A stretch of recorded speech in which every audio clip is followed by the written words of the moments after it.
Magic and Mystery in Tibet by Alexandra David-Neel.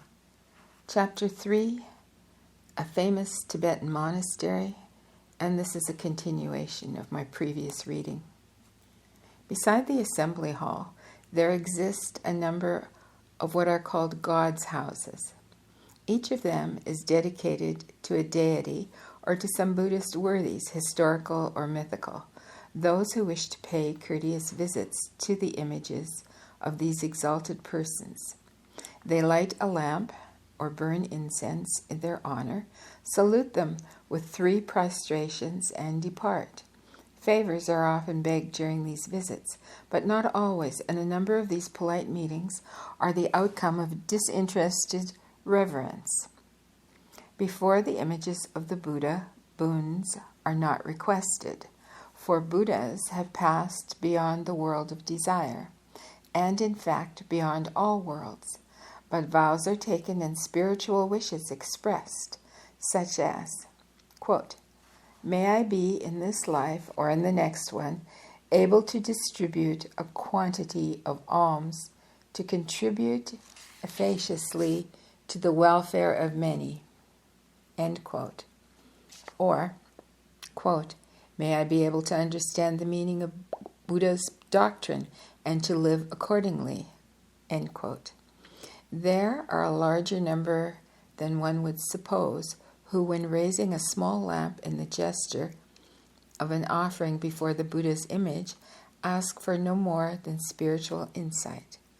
Though they may make but little practical effort to reach it, the mystic ideal of salvation through enlightenment remains alive among Tibetans.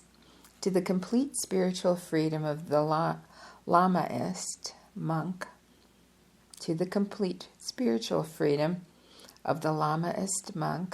corresponds a nearly equal material liberty. The members of the monastery do not live in community, but each one in his own house or apartment, and each one according to his own means. Poverty is not enjoined to them as it was to the early Buddhist monks. I must even say that the Lama who voluntarily would practice it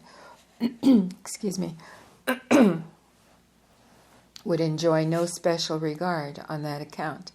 Quite the opposite. Anchorites may only indulge in that kind of eccentricity. Yet absolute renunciation, as India, and maybe India alone, has thoroughly understood it, is not an ideal altogether foreign to Tibetans, nor do they fail to pay homage to its loftiness. Stories of youths of good family who leave their home and take to the life of religious mendicants, and especially the story of Siddhartha Gautama, the Buddha, who gave up his estate and princely rank, are listened to with the deepest reverence and admiration. But these stories relating to facts which took place in times long ago are regarded as belonging to another world that has no connection whatever with their wealthy and honored lamas.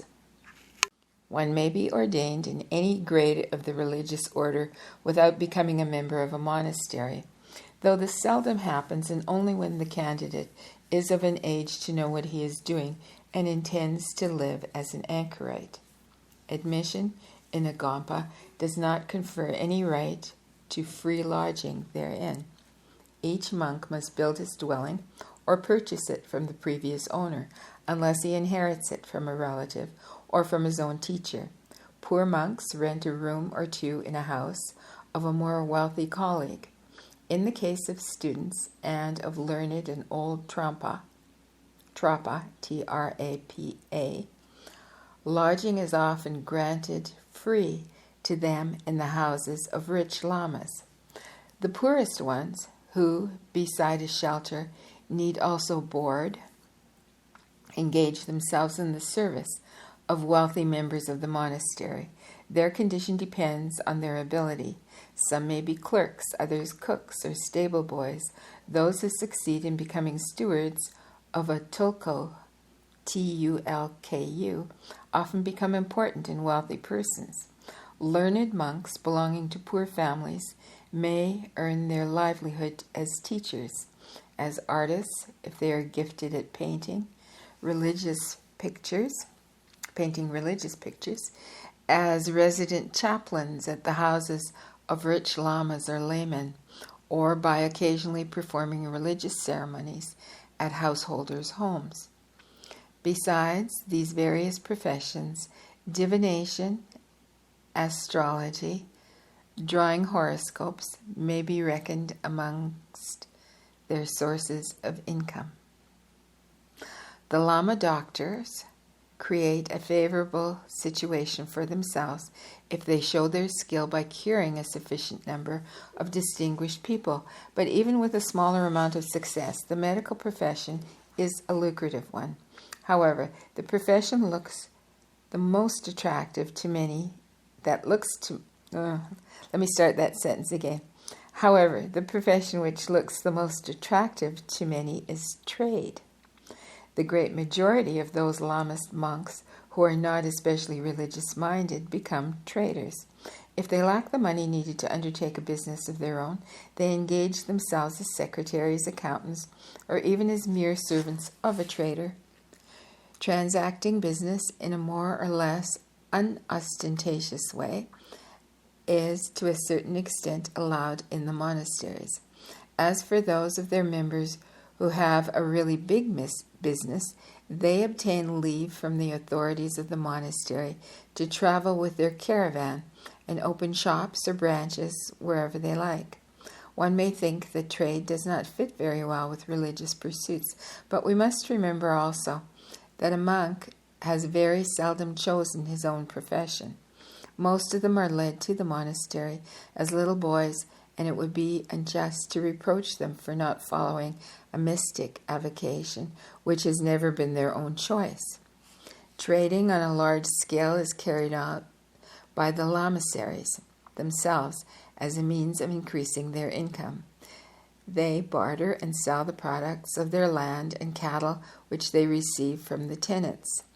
To these are added the revenue derived from the big collections called kartik, Kartik. These collections take place at regular intervals each year, or every 2 or 3 years. The lamas resort also to occasional appeals when building a new monastery or a new temple in an already established lamasery, and for various other purposes. Small monasteries merely send some of their monks in the neighboring regions to beg alms, but in large gompas, going to Kartik, Kartik, takes all forms of an expedition. Groups of trapas may go from Tibet to Mongolia, spend months traveling across the country, and return like triumphant warriors with hundreds of horses, cattle, gold, silver, and goods of every description, all offerings from the devotees. They have a peculiar custom of entrusting for a time a certain amount of money or a quantity of goods to an official of the monastery who must traffic with that capital so as to provide certain special expenses out of his profit. As an instance, he must supply during 1 year or more the butter needed to keep burning the lamps of a particular ihakang, Ihakang, or he must give a fixed number of meals to the whole community, or again support the expenses of building repairs, horse fodder, reception of guests, and many other things. At the end of the period, be it 1 year or 3, the capital entrusted to him must be given back. If the man who has received it as a deposit has been able to make more profit than was needed to cover his expenses, so much the better for him, and he can keep the balance. But if he has expended more than his profit, he must pay it back from his own pocket. In any case, the capital must remain intact. The administration of a large monastery is as complicated as the administration of a town. Beside a population of several thousand men, Living between their walls, these Gompas own large estates inhabited by tenants, to whom they owe protection and over whom they have the right of justice. A number of elected officials, helped by clerks, and a kind of police body. All clerics assume the care of these temporal affairs. A big personage called Shen Shel Gno is the elected head of the Gompa. I'm going to spell that for you. It's 4 separate words. So it's a large personage called Tsogs Chen Shal Ngo. And this is the elected head of the Gompa. To him belongs the infliction of punishments on those who infringe monastic rules. It is he who grants leaves, dispensations, and admission to the Gompa. He is assisted by several other officials. All of them wear ceremonial cloaks adorned with precious stones and carry massive silver sticks encrusted with golden ornaments and inlaid with turquoise and coral. The policemen, called dobdobs, dobdobs, are well worth special mention.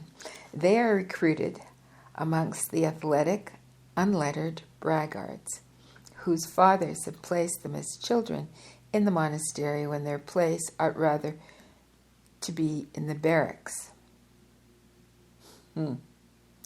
Brave, with the wild rashness of brutes, always on the lookout for quarrels and mischief, these impudent scoundrels have all the picturesque characteristics of medieval ruffians. The badge which they favor is dirt. Grease, they think, increases the martial appearance of a man. A true brave never washes himself. Nay more, he blackens his face with the greasy soot that sticks on the bottom of the cauldrons till he looks like a real Negro. Sometimes poverty is responsible for the ragged garments worn by the dobdob, but he often deliberately tears his monastic robe to look, he thinks, more terrible. Nearly always, when putting on a new dress, his first care is to make it greasy. Tradition commands it. However costly the material may be, the dobdob, kneading butter in his black hands, spreads it all over his new clothes. These strange fellows consider that nothing can be more elegant than a robe and a toga, which has become as shining as velvet and stiff as armor by the careful and constant application of dirt and filth. And I'm going to pause here. Oh my. Well, wasn't that interesting? Anyhow, all right, so the next section is still a continuation of the same chapter, and it's going to be called The Miraculous Tree of Tsongkhapa. So, till soon.